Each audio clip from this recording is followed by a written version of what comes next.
জুতোর দোকানে জুতো কিনতে গেলাম, দোকানদার বলে পা দেন। আরে মশাই, আমি পাতবো কেন, জুতো দেন।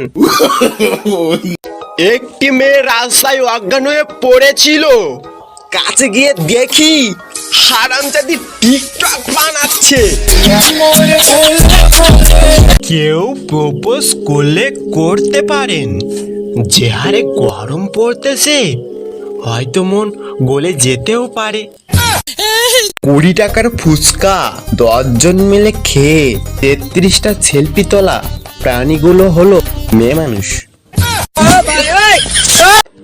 বিয়ের পর মোটা হবে এই স্বপ্ন নিয়ে বেঁচে আছে হাজারটাও পাতলা নিয়ে। ভাবতেই অবাক লাগে, একদিন আমিও বাবা হব।